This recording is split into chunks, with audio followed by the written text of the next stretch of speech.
ETF index mutual funds నేర్చుకుని stock మార్కెట్లో రాణించాలనుకుంటున్నారా? వెంటనే ఈ నెంబర్కి కాల్ చేయండి. నమస్తే అమ్మా.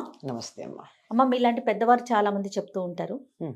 మనం కష్టాల్లో ఉన్నప్పుడే నిజమైన మన బలం ఎంతో బయటపడుతుందని. అవునమ్మా. అది ఎలా సాధ్యమమ్మా? ఎలా సాధ్యం అంటే మనకి కంఫర్ట్ జోన్ అంటూ ఉంటారు. ఈ రోజుల్లో పదం విన్నారా మీరు? ప్రతి ఒక్కరు నా కంఫర్ట్ జోను నాకు నా కంఫర్ట్ జోన్ ఉండాలి. ఆ. అంతే. కంఫర్ట్ జోన్లో ఉన్నప్పుడు ఏం జరుగుతుంది? ఏమీ ఉండదు. ఉన్నవాళ్ళు ఉన్నట్టు ఉంటారు. అంతే. ఆనందిస్తున్నాం అనుకుని ఏం చేస్తారు? రిలాక్స్ అవుతారు. ఓకే. అంతే కదా? ఫిజికల్లీ మెంటల్లీ రిలాక్స్ అవుతారు. కరెక్ట్. అంతే కదా? మామూలు ఇది చాలా నాజుగ్గా అందంగా ఉండే మాట చెప్తాం. మామూలుగా సరిగ్గా కొంచెం క్రూడ్గా చెప్పాలంటే బద్ధకిస్తారు. అంతే కదా? అవునమ్మా. అప్పుడు ఏమవుతుంది? లోపల ఉన్నటువంటి శక్తి నిద్రాణంగా ఉంటుంది. మనం అలా రిలాక్స్ అయినప్పుడు నిద్రపోయినప్పుడు ఏమైంది? మనలో ఉన్న శక్తి మనకి తెలియదు కదా. అది ఫిజికల్గా నిద్ర, ఇది మెంటల్గా నిద్ర. రిలాక్స్గా ఉన్నప్పుడు అలా మన శక్తి నిద్రాణంగా ఉంటుంది అంటారు. ఎప్పుడైతే దానికి వచ్చిన ఇలా దెబ్బ తగిలిందో టక్కున ఎలా ఉంటుందంటే పడుకున్న పాము మీద చిన్న దెబ్బ కొట్టినట్టు అవుతుంది, బయటకు వస్తుంది.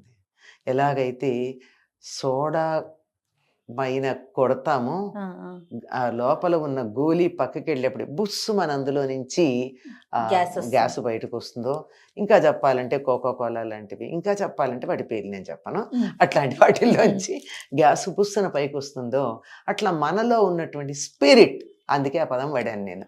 ఆ స్పిరిట్ అన్నది ఒక్కసారి బుస్సున పైకి వస్తుందమ్మా. అలాగే మనం గమనించండి, చాలాసేపు ఆగిపోయి ఉన్న వెహికల్ స్టార్ట్ అవడానికి టైం పడుతుంది, నడుస్తూ ఉన్నది బాగుంటుంది. అది ఎలక్ట్రానిక్ వెహికల్ అనుకో, ఎంత బ్రేక్ చేస్తే దాని బ్యాటరీ అంత ఛార్జ్ అవుతుంది, అవునా? అలాగే బావిలో నీళ్లు తోడిన కొద్దీ బయటకు వస్తాయి, తోడకుండా ఉంటే పాచి కట్టినట్టు అవుతాయి. కరెక్ట్ కదా? ప్రవహిస్తున్న నీరు స్వచ్ఛంగా ఉంటుంది, ఉండిపోతే పాకుడు పడుతుంది. మరి ఇలా పాకుడు కట్టేటట్టుగా బద్ధకంగా జీవితాన్ని అనుభవిస్తూ కూర్చుంటావా? ప్రవహిస్తూ స్వచ్ఛంగా ఉంటావా? నీలో ఉన్న శక్తిని వెచ్చించి కొత్త శక్తిని తెచ్చుకుంటావా? దాన్ని అలాగే బజ్జో పెడతావా? రక్తదానానికి కూడా అదే చెప్తారు. రక్తదానం 6 నెలలకు ఒకసారి చేసేటటువంటి వాళ్ళకి మంచి రక్తం బాగా పడుతుంది. ఉన్న రక్తాన్ని తీసేస్తే రక్తం బాగా పడుతుంది. ఇంకా కావాలంటే దీనికి ఉదాహరణ, ఒక సన్నగా ఎదిగిపోతూ ఉంటుంది మొక్క, రైతు ఏం చేస్తాడు? తల తుంచేస్తాడు. ఏం జరుగుతుంది? 4 కొమ్మలు వస్తాయి, గుబురు రావడానికి అవకాశం, గుబురుగా వచ్చేస్తుంది. అది అంటే మనలో ఉన్నటువంటిది అలా అన్ని అనుకూలమైన పరిస్థితులు ఇచ్చి వాతావరణం తగినట్టుగా చేసేటప్పటికీ ఒకే మార్గంలో నెమ్మదిగా అలా సాగుతుంది. అదే ఆపామనుకో అని విజృంభిస్తుంది. ఆ విజృంభణకి మనకు వచ్చేటటువంటి కష్టాలు నిజానికి కష్టమని కాదు, ఛాలెంజ్ అని ఆంగ్లంలో అంటారే, అట్లా మనకు ఒక సవాల్లాగా ఉన్నప్పుడు దాన్ని అధిగమించుతాం. మనలో ఉన్నటువంటి ప్రాణశక్తి ఒక్కసారి ఎక్కడెక్కడ ఉన్నటువంటి శక్తిని అంతా ఒక్క చోటకి తీసుకొచ్చి దాన్ని మరింతగా విజృంభింపజేస్తుంది. ఆ విధంగా జరుగుతుంది. కనుక మా చిన్నతనం నుంచి బాగా ధనవంతమైన కుటుంబంలో పుట్టి గారాబంగా పెరిగి అన్ని అనుకూల వాతావరణంలో ఉండి ఆ వివాహం అయ్యాక జీవితం బాగుండి పిల్లలు బాగుండి అన్నీ బాగున్న వాళ్ళు అసలు వాళ్ళకి ఊరు పేరు ఎక్కడన్నా వాళ్ళ పేరు వింటామా మనం? కోటాను కోట్ల జీవుల్లో వాళ్ళు ఒకళ్ళు. ఏదో ఒక చిన్న సమస్య వచ్చి దాన్ని ఎదుర్కొన్న వాళ్ళ పేర్లే మనం వింటున్నాం. అవును.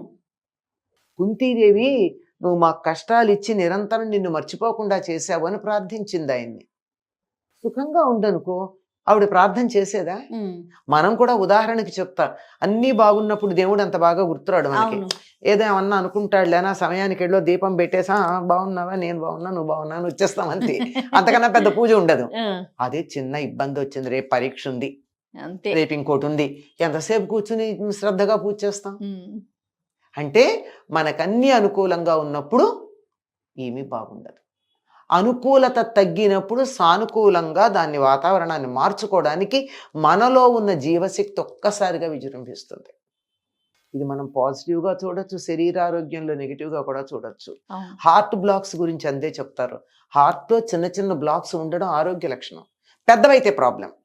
దీని గురించి హెగ్డే గారు చాలా బాగా వివరిస్తూ ఉంటారు.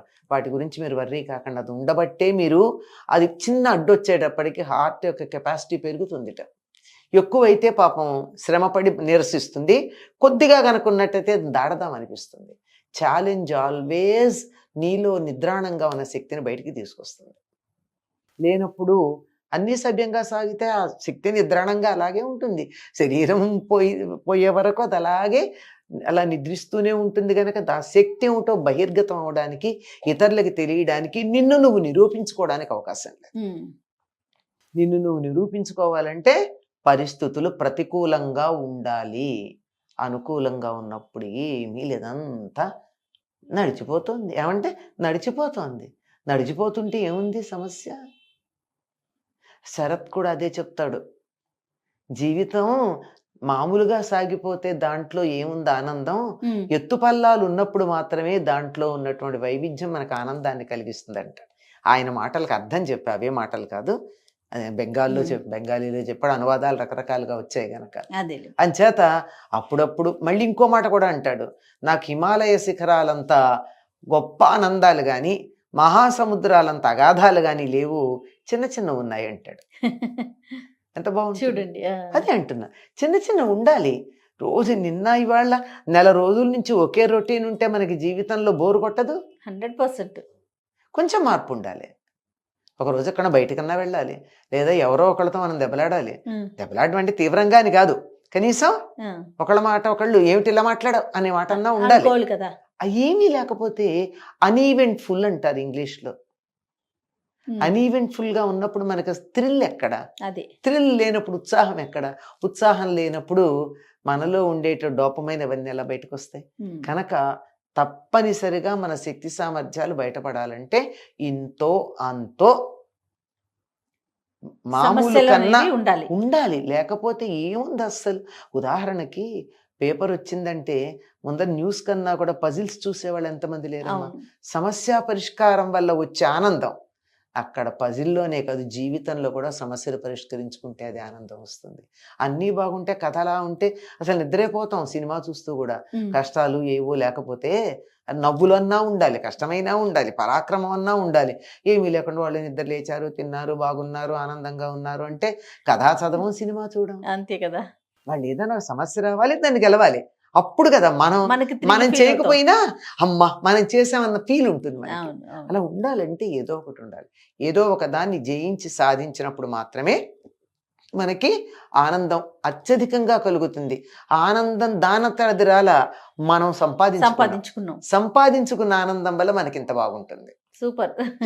అందువల్ల దాన్ని తప్పనిసరిగా చిన్న చిన్న అడ్డంకులు రావాల్సిందే, వాటిని మనం అధిగమించాల్సిందే.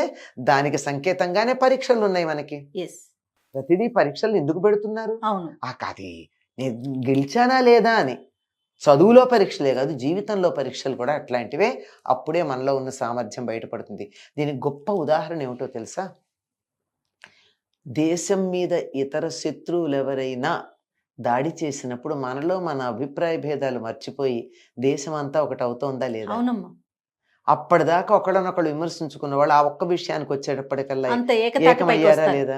అంటే మనలో ఐకమత్యం పెంచడానికి ఆ శత్రుత్వం అనేది కారణమైంది. మనలో ఇమ్యూనిటీ పెరగడానికి వ్యాక్సిన్స్ ఇస్తారు. వ్యాక్సిన్స్ అన్ని కూడా శత్రు సంబంధమే కదా. అంటే ఇమ్యూనిటీ మనలో పెరుగుతోంది దానివల్ల.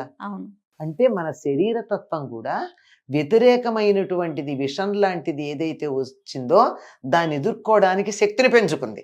దాని తర్వాత సహజంగా వచ్చే వాటిని మనం తట్టుకుంటున్నాం.